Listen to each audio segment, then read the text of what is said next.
right. Welcome back. Misfit Nation. Misfit Nation. The Misfit Nation Show. We are a show founded by a veteran and hosted by two veterans and a military spouse. Our mission is to get people to tell their stories to the world. If you're an author, share your tips with the Misfit Nation. If you're a musician or an actor, our audience needs to know how they too can get into the business. Coaches, we love our coaches. Come on and share your tips with the Misfit Nation to help them become better versions of themselves. If you are a corporate leader or an entrepreneur, come on and show how you did it and how hard you have fought for success. If you are a veteran, first responder, or Gold Star family, we would love to have you come on and share your story with the Misfit Nation. We always have time for you. If you're feeling down, alone, or starting to see the darkness, stop. Think about those who are around you. You are not alone. You will be missed. If you feel like your problems will be a burden to those in your inner circle or feel embarrassed, dial 988. If you are a veteran, take option 1. We need you to keep pushing forward. Don't make a permanent solution to a temporary problem. If you are a new listener, welcome to the Misfit Nation Show. Be sure to subscribe to our show on your favorite podcast app. Also on our YouTube channel at @the_Misfit Nation. Subscribe and click the bell to keep you up to date on our latest episodes and all of our news. You can also find us on Heroes Media Group and About Face Radio. Now, let's get to the show!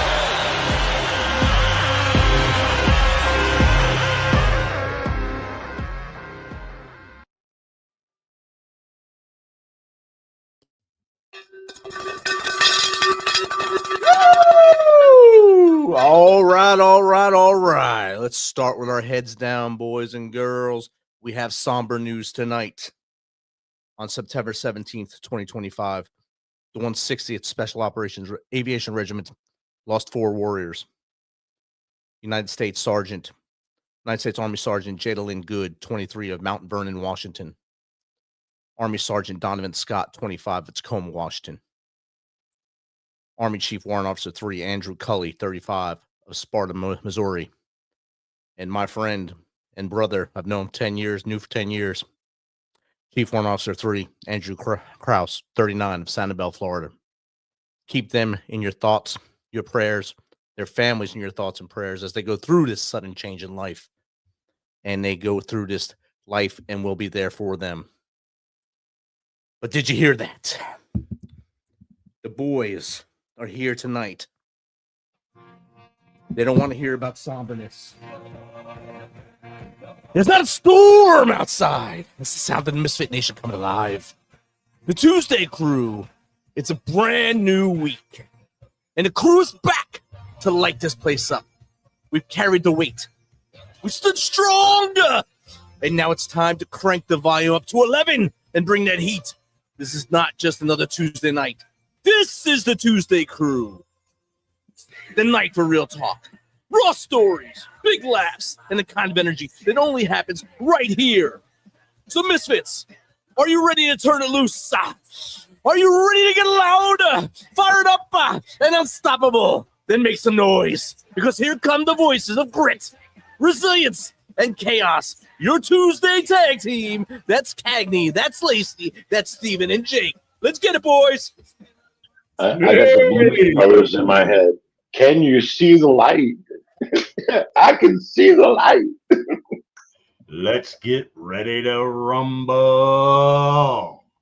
Yeah, when I hit the lottery, I'm going to pay him to start the show for us. We can do this. We can surely do this. Hey, brother, how's your day going? Good. I did a lot of traveling. I'm up in upstate New York right now, hanging out in a hotel room, doing live. I bet beautiful people. I bet the leaves are beautiful up there right now. Oh, they're turning already. Being a colorblind man, they are different colors. I couldn't tell you exactly what they were, but they're there. They're starting to turn. Yeah, well, they're starting to turn down here. Of course, you know, we didn't have much rain here at the later part of summer, so they started falling pretty quick.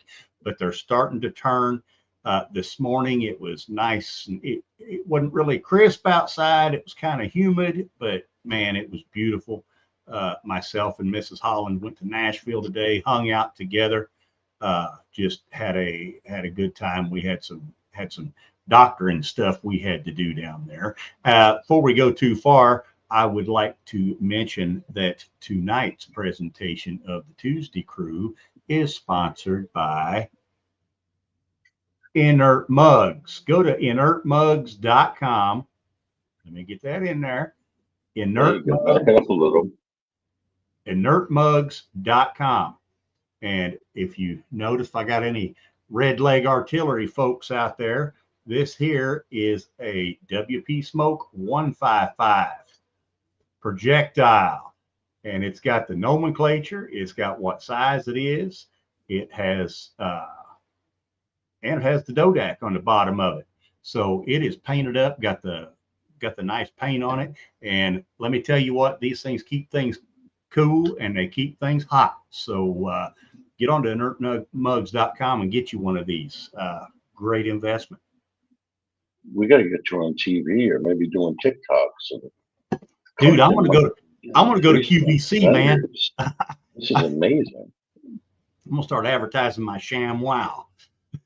You go from taking apart bombs to selling products. That's pretty damn good. hey, yes. Hey, Stephen, we got a great guest this evening. We have Logan, straight up from the south side of Chicago, through the Air Force, served our country during a time of war. Salute you for that, Logan. And afterwards got out, made his transition from the military life to civilian life. And, you know, like so many of us, you know, things didn't go perfect, but hey, he reached down, he grabbed them bootstraps, pulled himself up, and now he's doing great things. And we're going to get him in here and let him talk about it. Let's go. What's up? What's up, friends? How are you? What's up, Logan? Good, how are you? Life is good. Life is good. Even when I'm bad, I'm still good. Hold on, Jake. I need to see that inner mug one more time. That's pretty cool. I definitely need to grab me one of those. Okay, there's the back side of it. It's Inert Mugs. And then That's cool. Then if you spin it around, and he's got all kinds. I got our producer. He was a chemical guy in the Army. I got him a chemical round. And, you know, this guy's got HE rounds. He's got smoke rounds, just all different kinds of stuff. He's a retired Marine EOD guy. Love it. Love supporting. And yeah, hey, you know, that as a matter of fact, he was on the show and we bought a bunch of mugs. So very cool. Very cool. Yeah, I haven't seen anything like that. I've seen a lot of knickknacks and tchotchkes, but that's pretty unique. All right, so Jake gave the 5-cent version of your life. Why don't you jump in, go back as far as you want, and tell us your story? Oh my goodness, yeah, it's a heck of a story, and it's all true. It's all true. That's the crazy part.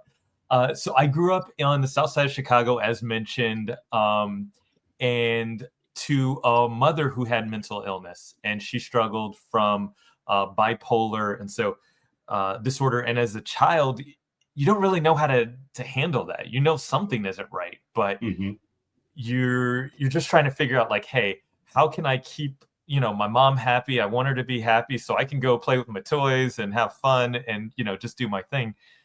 So that was a challenge, but also growing up in a religious cult before I was born, my mom found herself subscribed to a religious organization, and it was pretty restrictive in terms of not necessarily a compound with barbed wire or like your Waco, Texas situation, but more of a super restrictive in the mindset.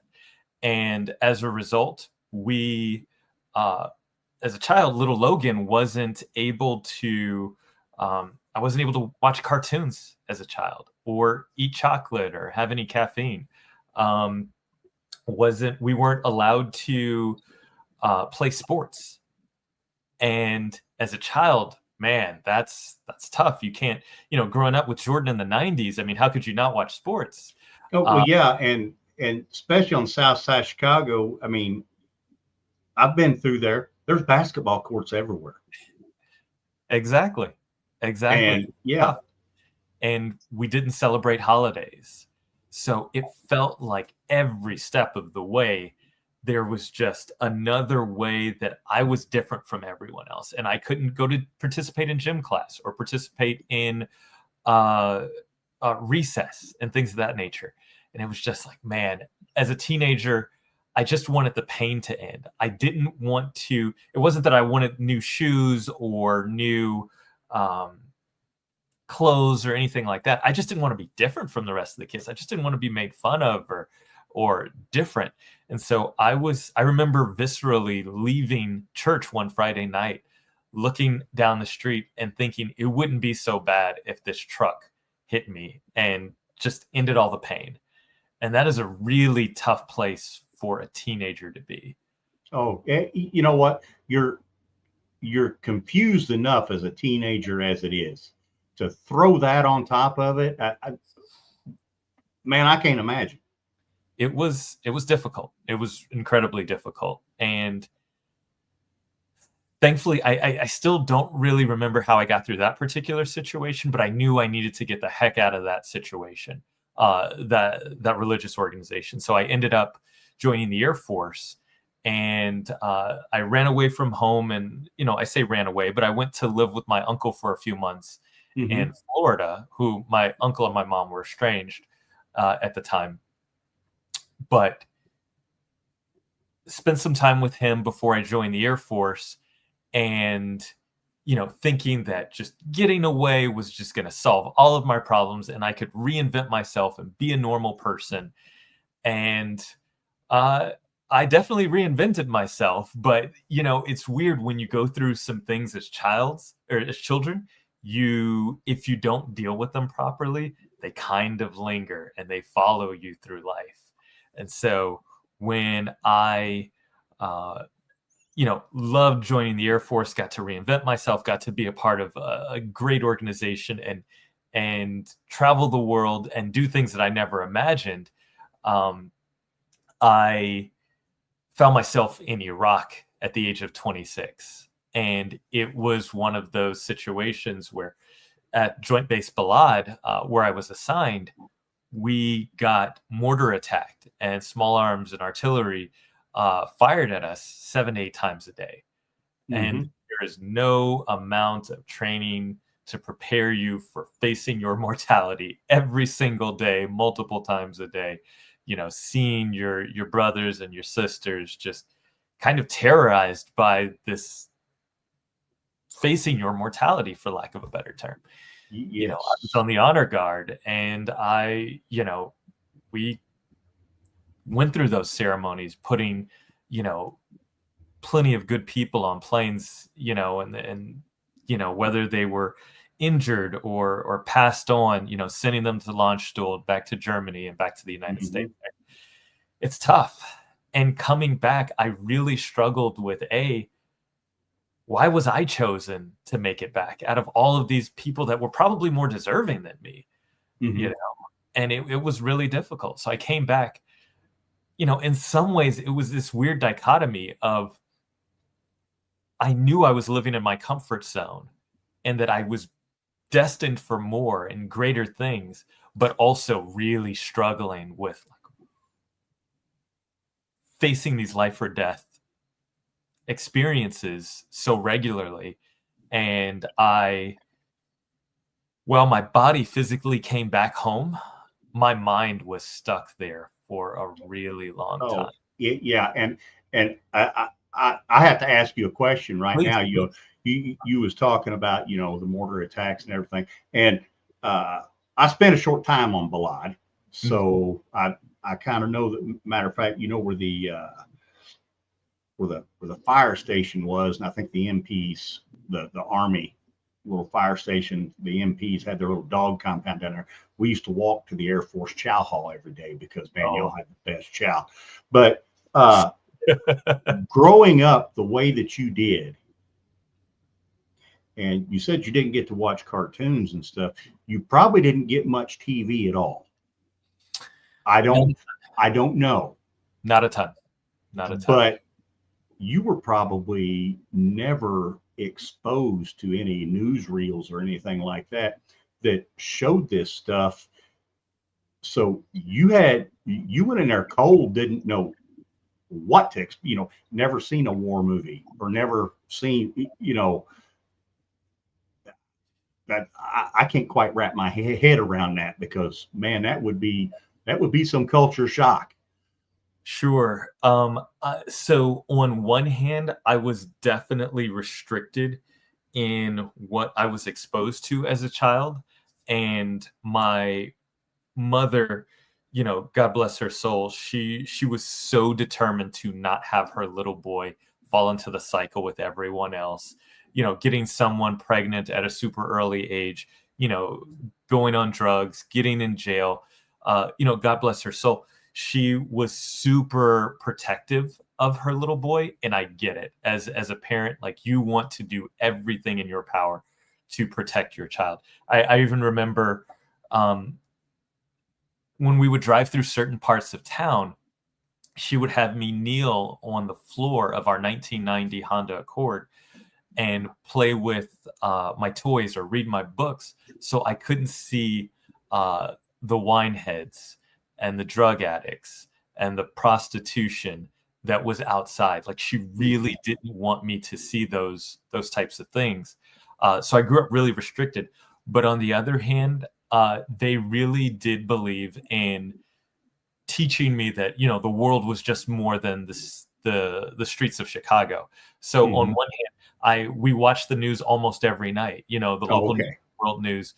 So I did have a frame of reference of what, the conflict in Kosovo, various atrocities that were happening across the world. However, war movies I was not allowed to watch. And so it was kind of this push and pull of, like, knowing what's out there, but not really experiencing it. And yes, it was 100% a culture shock.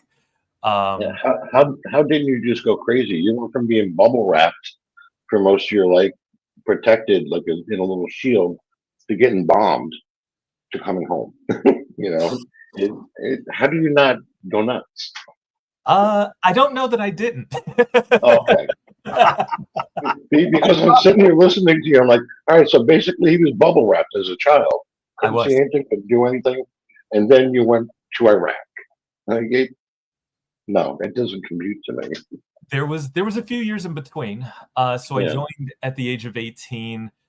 First duty station was Elmendorf Air Force Base, Alaska, right outside Anchorage. Ended up, getting married, having my daughter. And then I moved to Little Rock Air Force Base, and then on to Edwards Air Force Base in California, in the Mojave Desert. So I had some experience with the military and some training. However, I mean, I maintain there's no amount of prep or training or hardcore, anything that can prepare you for feeling your life in danger, being woken up in the middle of the night by Claxton alarms saying, hey, get down, take cover, we're under attack. Now, did you choose the Air Force because they promised steak and eggs and not, what the other people get fed? Why did you choose the Air Force? Did they say, "Oh, we give you steak and eggs, okay, join the Air Force"? Is that why you did that? Because Richie, the producer, and Jake Army, they went different routes. What made you go Air Force? That's a great question. As a child, I lived in the flight path of Midway Airport in Chicago. And I used to lay in the grass and look at the sky and watch the planes in the pattern kind of fly over. And I was like, man, I know I live this restrictive life, but everybody can't live this restrictive life. I wonder what cool stories do they have to tell? I wonder where they going? I wonder what have they seen? What have they done? And so growing up, I wanted to be an airline pilot. I wanted to fly heavies and take people all over the world. And so I joined the Air Force as a byproduct of not wanting my mother to pay for flight school. So,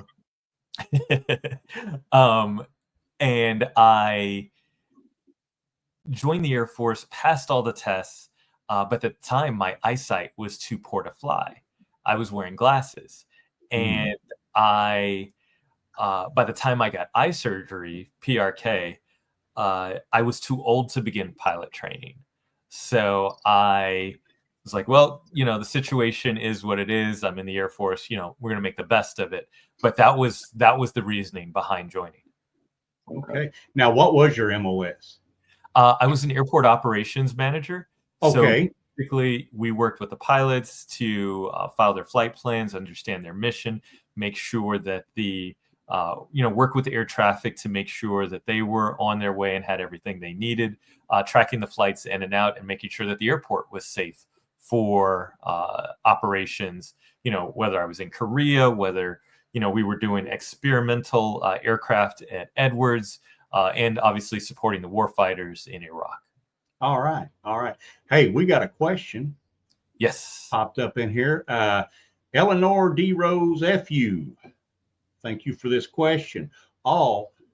In light of all the news and events of the last couple of weeks, how do you compartmentalize it and move on with your days? And I guess this is to all of us.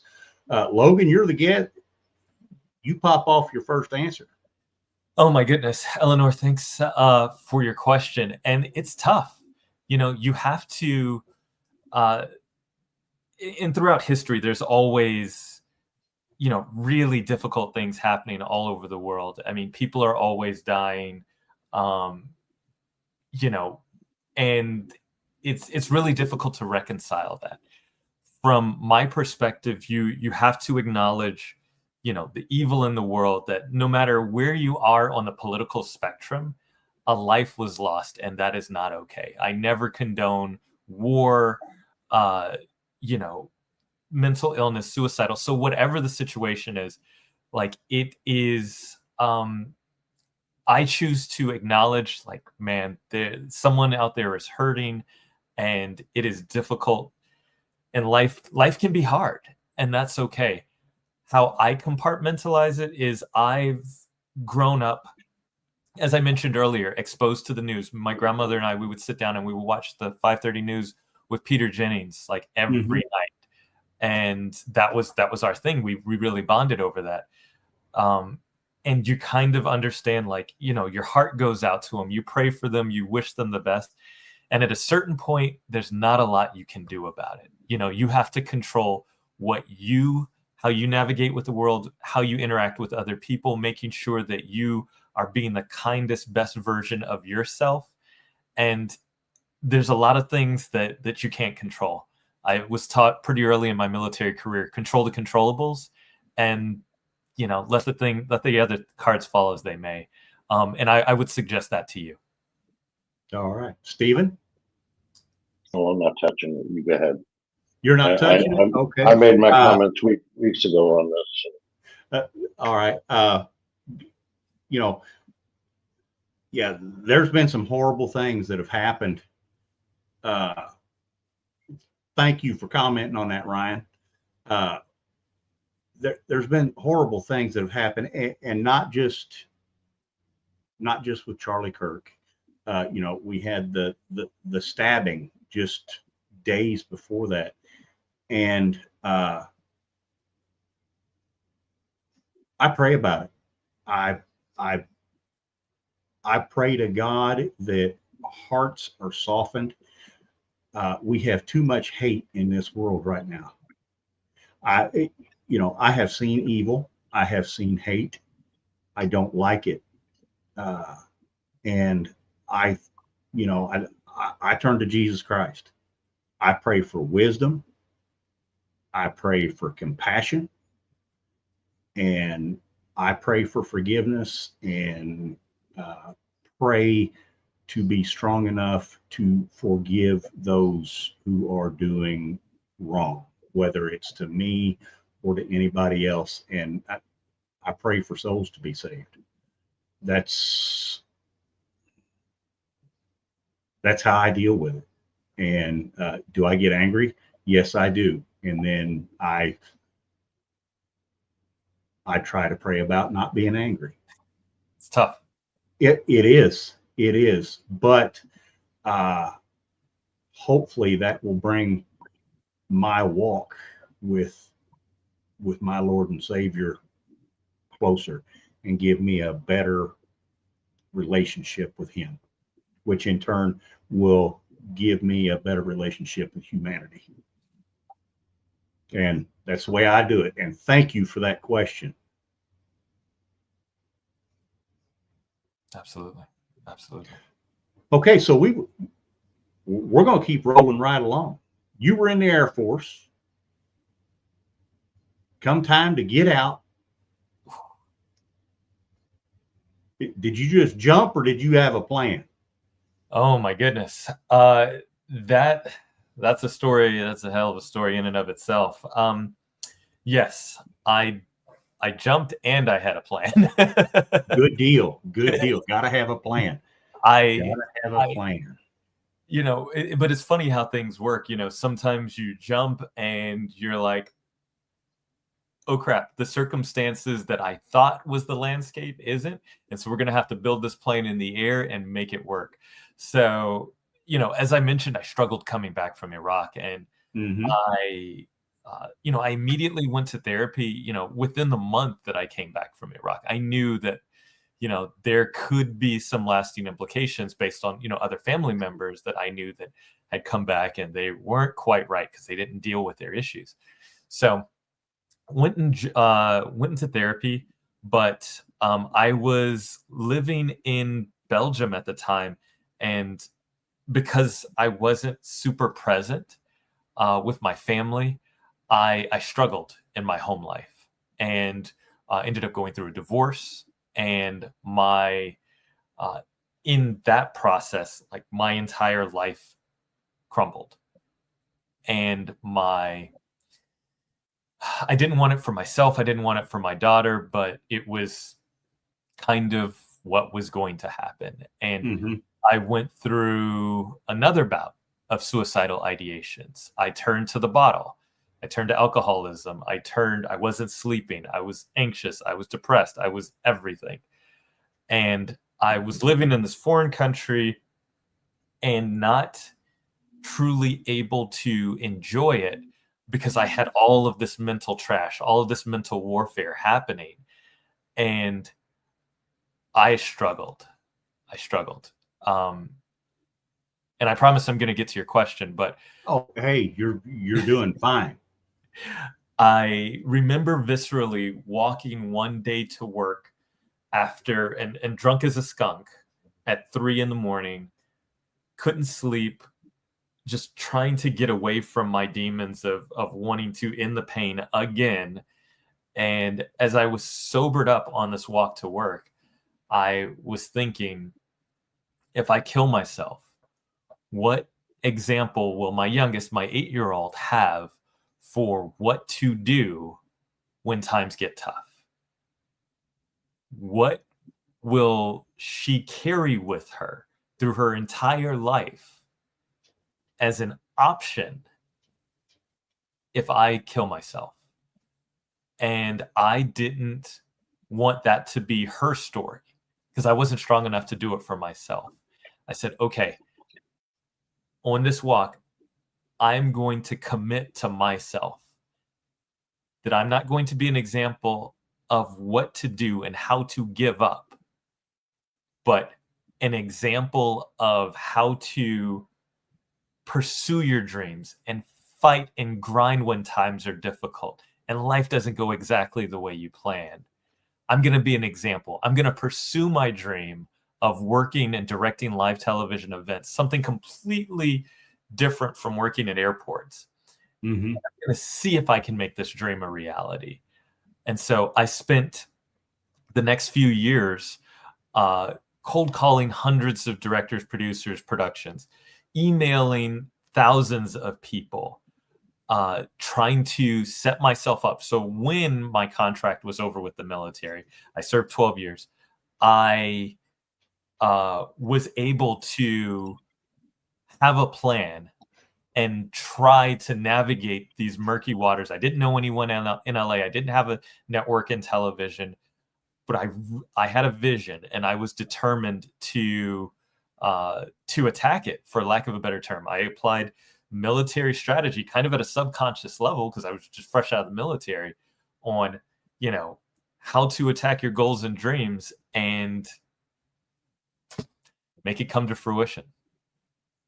All right. And hey, I have to commend you. You went from possibly the most selfish thing that a person can do. And the reason that you didn't do it,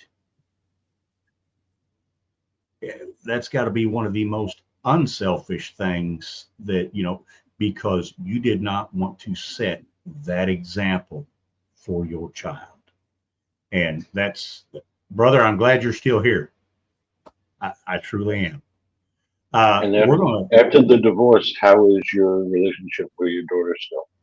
Oh my goodness, it's amazing. And that's what I was scared about, honestly, is that, because I grew up to a single mother, I was worried that I was going to have the same heartburn, or my daughter was going to have the same heartburn and issues that I had.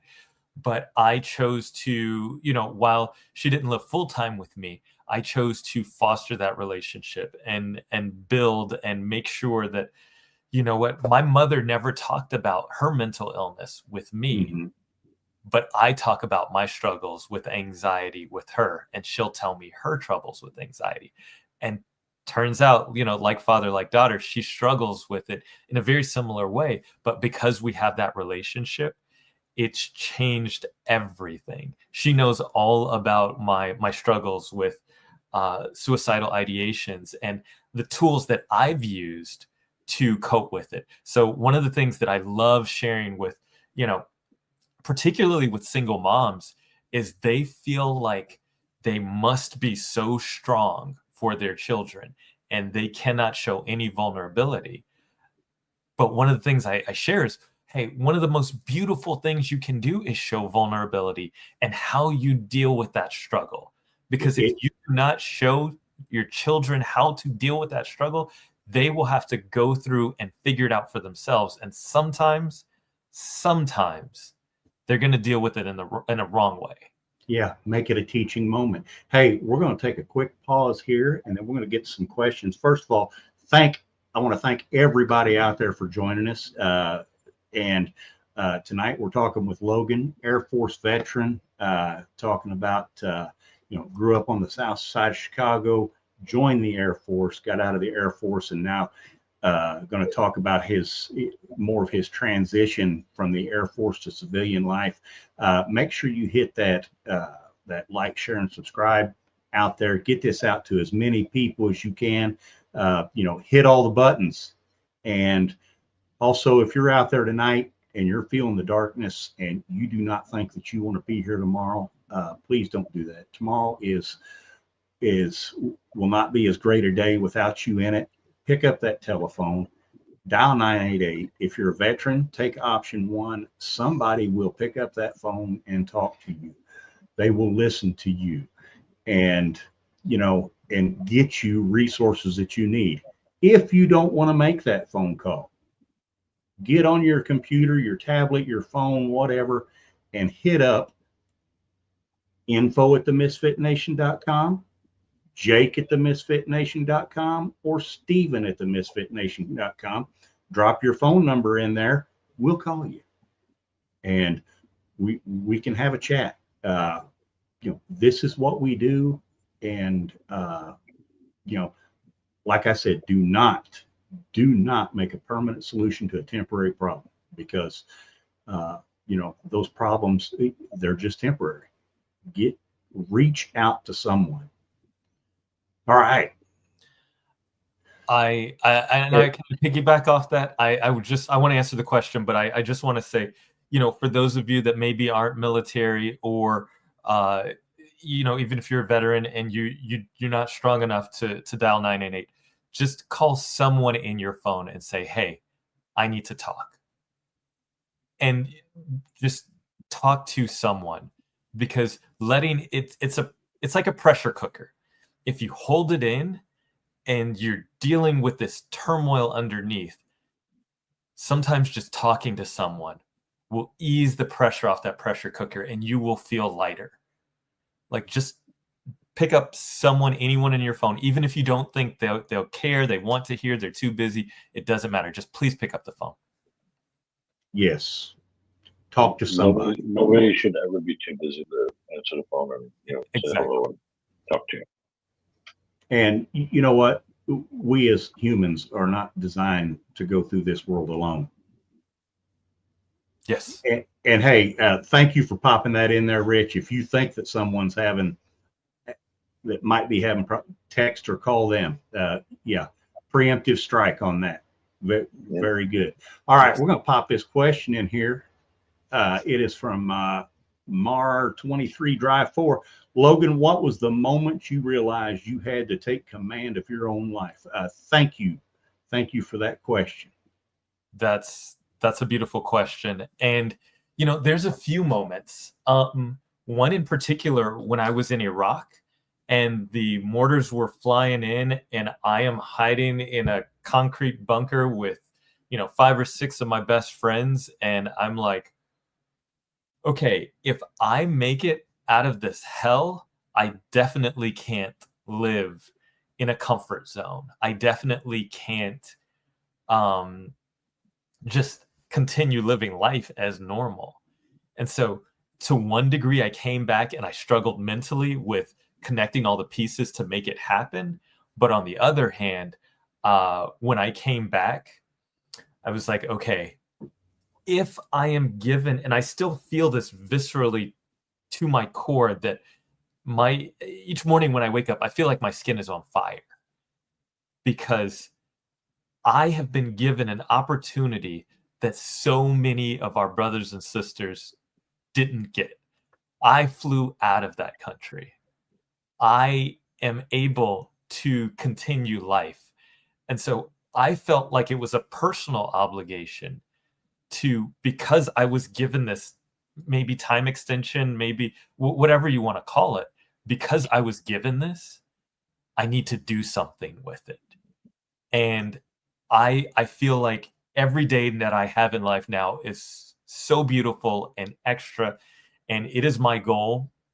One of the reasons that I do motivational speaking now, and I am a performance integrated growth strategist, is I need to touch someone's life every single day, because that is why I made it out there. I believe that is my purpose, to share my story of adversity and growing up in the cult and going through depression and anxiety to help someone else. So to answer the question,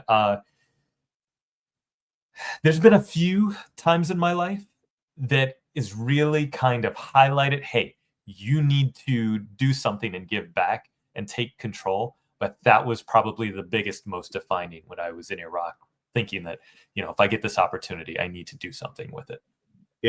That's right. You survived. You were given a gift. Big time. Don't spoil it. Big time. That brings us to another question here.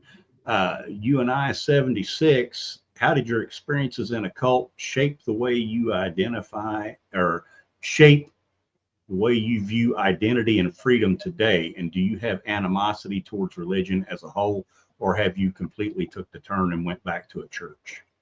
Good question. Yeah, that's an excellent question. There's so many paths in life. And I think that a lot of people,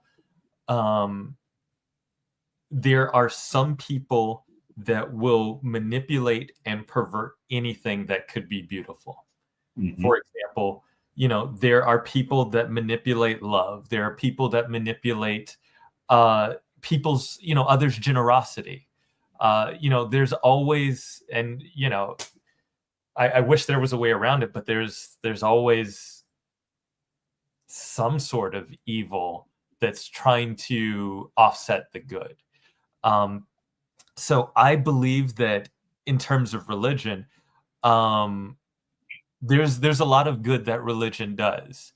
And, I believe in the golden rule. I believe, treat others how you want to be treated. and treat yourself how you treat others, because people are a lot more kind to other people and so much more harsh to themselves. That's a whole nother topic. In terms of religion, I definitely identify as spiritual. I believe in God.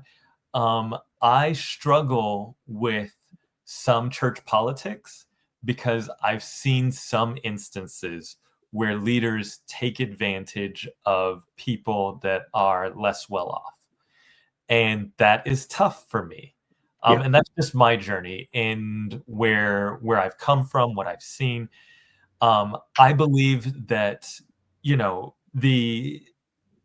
if we look at religion as a higher construct and what the spirit of it is, taking care of others, feeding the poor, helping those less fortunate, I am all in. I believe it. I love it. And I think, as a society, we are more better off when we subscribe to those belief systems, as opposed to kind of the divisiveness and how we separate, like, oh, you're from this part of the country. Oh, you look like this. You're supposed to do that. Like that. That's garbage.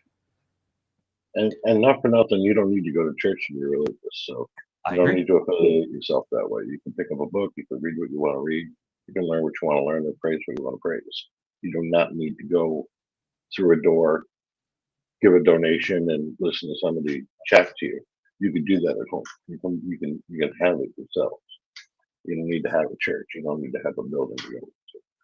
It's a personal relationship for sure. Yeah. Yes. Yes, it is. Yes, it is. Cagney, we got a question for you. Yes, I'm in the witness protection program for a couple days.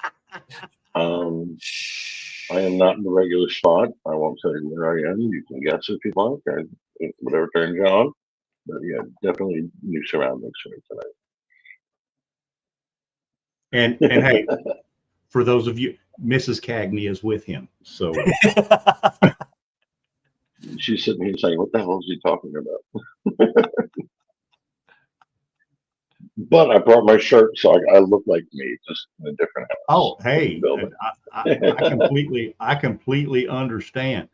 So let's talk about this directing stuff. Have you directed anything I've seen?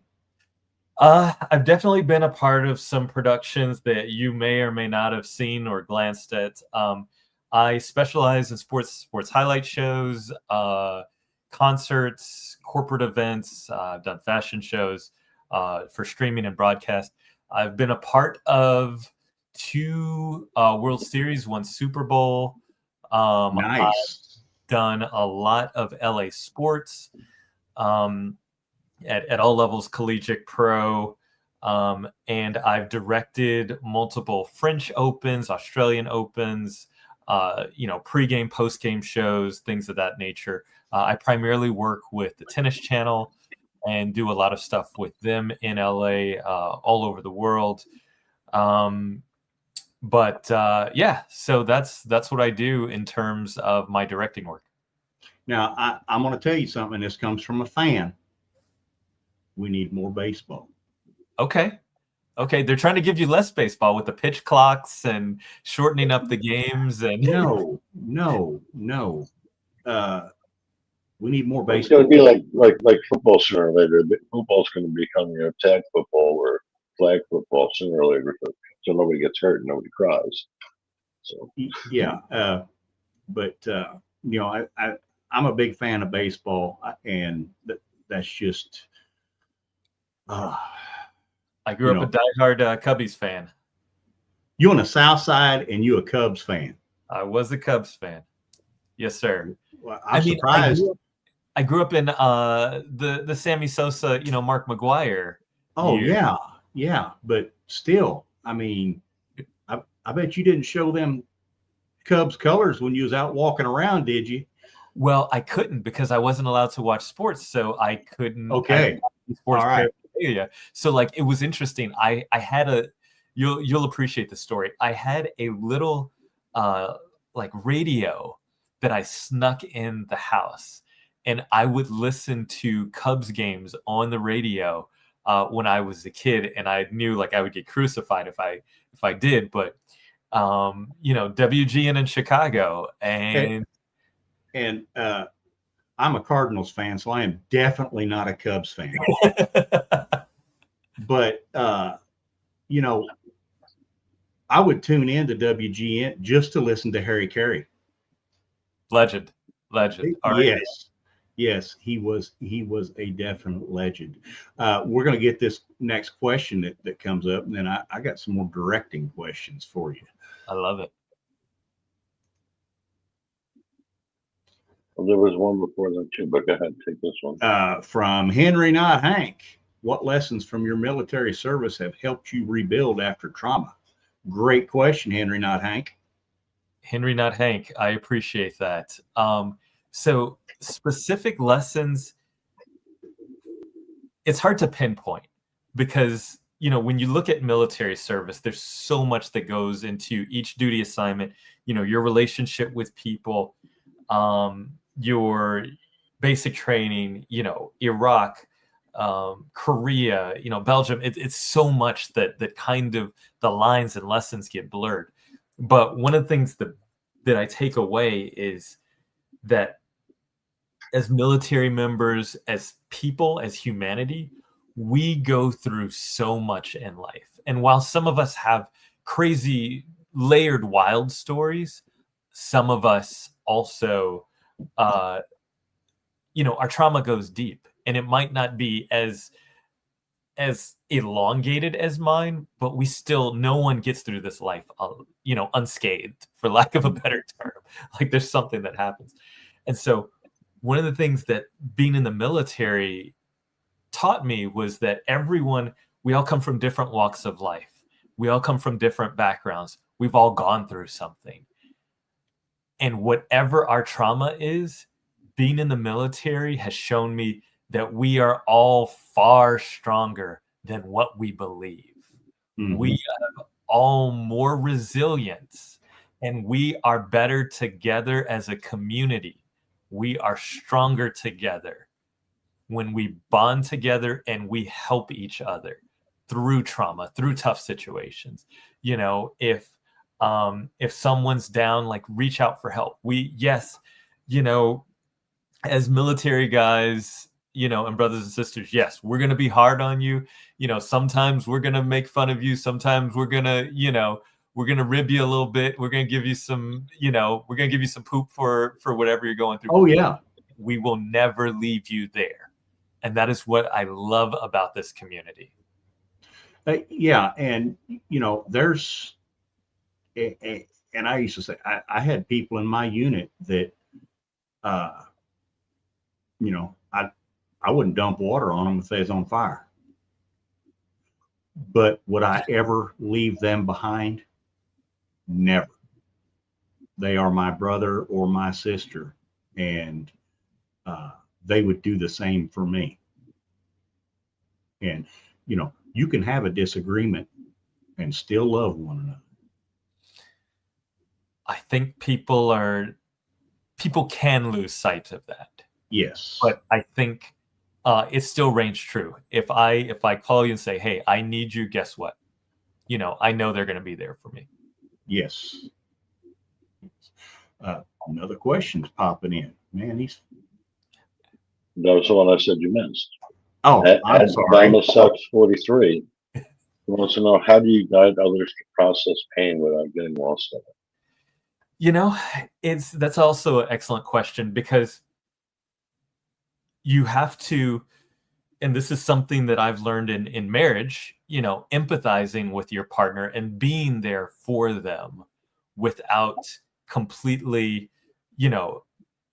making them feel seen, making them feel heard, making them feel felt, without completely getting emotionally drug into it that you are not functional.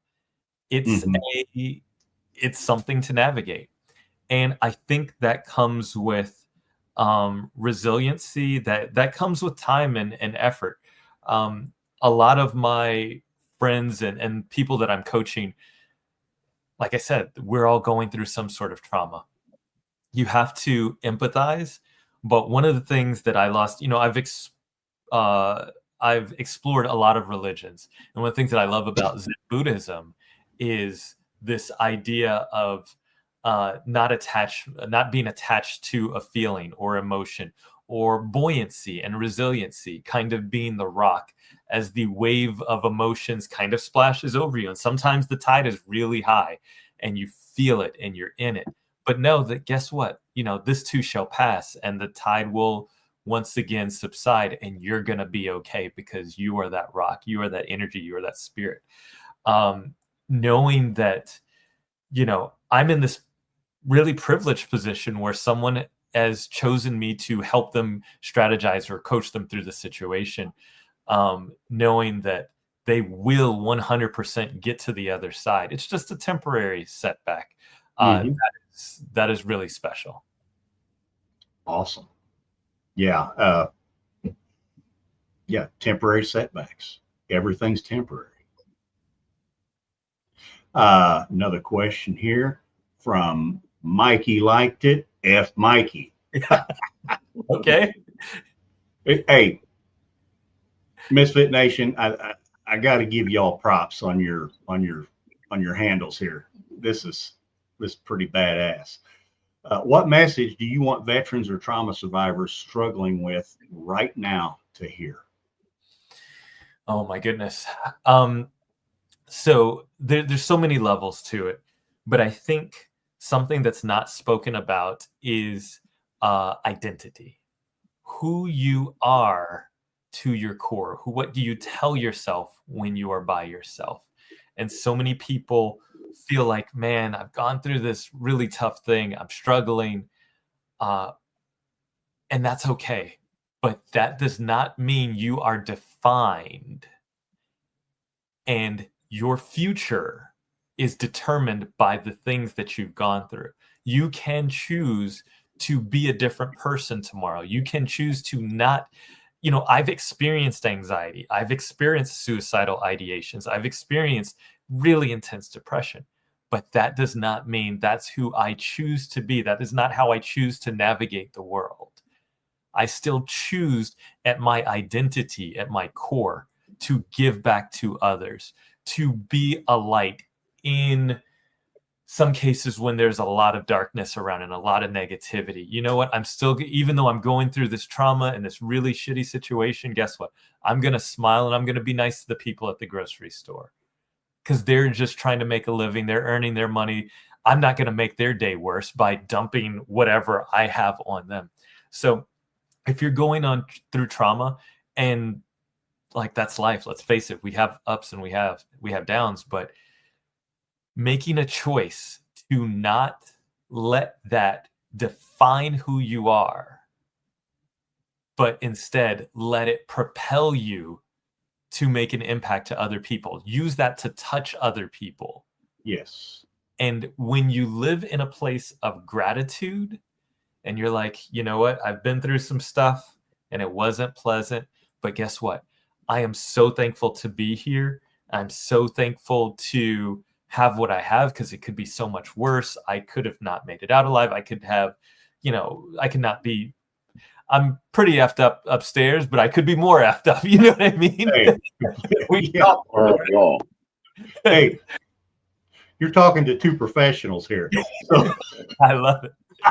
So living in that state of gratitude, like, it already, just that moment amongst the three of us, living in a state of gratitude, it changes the energy. It changes your aura, your elevation, and that changes your perspective on life. Guess what? Now you can make it through another 15, 20, 30 minutes. You can get through the day. And if you keep that going, guess what? You're going to make an amazing life. Yeah. And I always think of it as, today you have a shitty day, you wake up tomorrow, the day you got to make it better. That's all.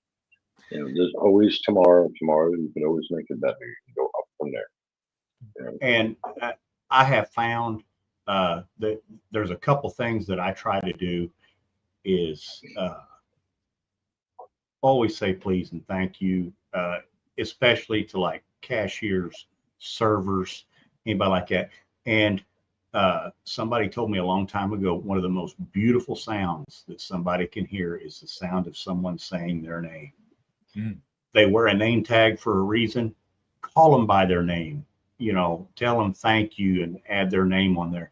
And a lot of times they could be in a crappy mood, but for that moment, they'll smile. And maybe the next time they come over to my table, maybe they get a little boost of joy, or maybe they'll think about that later and smile and be happy and return the favor by being nice to somebody else. Nice begets nice. That's what life is about. That's what it's about. That is what it's about. Yeah, but what if you live in my world where you don't remember names? You can tell me your name and I'll talk to you for 20 minutes, and 25 minutes later I'll be like, what was his name again? Because I have no clue. I do not retain names. Well, when Unless somebody it's a name tag, I do not retain names. When somebody tells you their name, when you say nice to meet you, like if you say, if you introduce yourself to me and say, hey, my name is Steven, I say, Steven, it's nice to meet you. And right there, I know, hey, the bald guy with the glasses, that's Steven. Yeah, but in 5 minutes, if I didn't know your name was Jake and I didn't see your name there, I would be, okay, what's the name again? Because I've done it for the last week at a new store I work at. Hey, 10 guys, and I look at them like, what the hell's his name? What the hell's his name? Hey, you come here a second. I can't remember a name. They do not retain. Faces, dates, I'm good. Names, I'm horrible. But hey, you know what they say? You call me anything late for supper. So, and that's what I told them. They're like, is it Steven? Is it Stefan? I'm like, you can call me a-hole. I answer it. Doesn't matter. oh, I will challenge you, Stephen, and say that it is something that you can change if you want to. It requires practice. I'm 56 years old and my brain is dry. It's not something changing right now. Plasticity is real, my friend. You can change if you want to. That's where belief comes in. You got to believe in yourself, brother. You can change if you want to. It's never too late to change. Yes. Well, hey, Logan. Yes, sir. This hour has flown by. Oh my God, it's over? What? We're getting there, brother. Oh. We are getting there. We are because getting Jake there. kept talking and Jake buffers and we just get lost there, Hey, I didn't buffer as bad as I usually do, though. That was very good chat. We moved very quick. It moved along very quick. I do have a question for in your directing and all that. Drop some names, man. Who's some folks that you met out there, like and who's you don't have to tell us who the buttholes are, but who that you didn't expect would be like a really nice super person, and they are.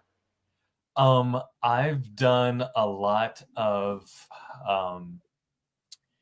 corporate events and met some really great people. I've met Tony Blair. He was super kind. I've met I'm not a Patriots fan, but not Tony Romo. Patriots guy, not Tony Bradshaw. Patriots guy. Tom Brady. Yes, he was super nice. See, names. All right. Yeah, but who remembers Tom Brady? I've met Snoop. He was very, very kind. Demi Lovato, Kelly Clarkson. Some of those folks are. At least in my industry, you don't make it very far being a butthole. You typically, those that are, kind of known for their philanthropy, known for like wanting to give back and taking time to, acknowledge people and just be a real human. They typically go far. So I've been fortunate to work with a lot of great artists and political figures and things like that. And most of them have been really kind. There have been a few that are more curt, if you will, and I'm not going to name names, but I don't know if they were having a bad day or whatever the situation is, but we're all professionals. We go and do our job and knock it out of the park every day. So I completely understand. Now we're going to ask you some questions. Please. That's what I'm here for. All right. And we ask this of all of our guests, so don't feel special. So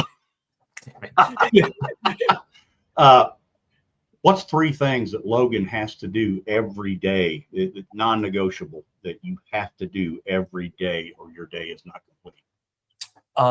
My day is not complete if I don't do something for myself. I love taking care of others. I'm kind of a giver in that way, and I want to make sure people are well, but I know I need to feed myself in terms of whether it's, watch something funny and make myself laugh, or learn something new to help, my business grow, or, I know I need to feed myself in whatever that looks like, whether it's creativity, whether it's personal growth. Like, I will not let a day go by without feeding myself something. And I'm just kind of a naturally curious person. So I'm always looking for like a weird fact or figure, something in that way. Let's see, a day can't go by. Well, it's interesting. In the cult growing up, they made us fast every Friday and Sunday. So now it's pretty important to me that I eat. Okay. I'm eating. Getting outside, seeing the fresh air, and kind of taking a moment for myself, even in that way, just acknowledging that I'm alive, get some fresh air. In my profession, working in a control room for sometimes 10, 15 hours at a time, sometimes I don't get a ton of outside time, but I do love to just go outside, take a moment, look at the sky, look at the trees, take some deep breaths and relax my nervous system. Right. I still struggle with some tremors from Iraq, from some of the circumstances, and just being outside helps me relax and relax my nervous system, and put things in perspective. Like, hey, watching sunrises, sunsets, spending time with people you love, that is what matters. All right. Sounds great. Now, if somebody wants to look at some of your content or contact you, how are they going to do that? Yes, the LoganUnlimited.com is my website. It's under refurbishment, but it's still active. LOGAN Unlimited, and I am at the Logan Unlimited on socials as well. All right. Advice. I am tackling things that maybe people don't like to hear, talking about discipline, talking about mental resiliency. So those things are important to me. And I think, everyone really appreciates it. I like your little snippets on Instagram. I appreciate that. Yeah, I do. Well, hey, Misfit Nation, thank you for coming, hanging out with us tonight. And hey, ToosDay Crue, you shined again. Love the questions. They were great questions. Kept us moving along. Thank you for hanging out. Logan, thank you. You have an amazing story. We're just getting started, ToosDay Crue. Let's keep it going. Hey, when you do something that's on a big marquee somewhere out in Hollywood or what, hit us back up again. We'll get you on here again. We'll talk about that experience and all the hard work that you had to do to get that done. I appreciate that. I'm in the middle of writing my book and my memoirs, so maybe we'll come back, make something happen. And hey, when you get that book done, come on, we'll pop that book. We'll push that book for you. God bless you guys. A great hour. Hey, bless you, Misfit Nation. God bless you. Remember, Jesus loves you, and we love you too.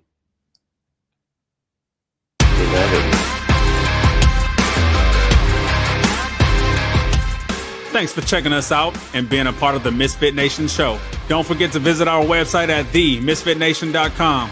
That's themisfitnation.com. Check out all our past episodes and get some of the great Misfit Nation gear for you and your family. As always, be humble, stay hungry, and keep hustling because we are Misfit Nation. Misfit Nation.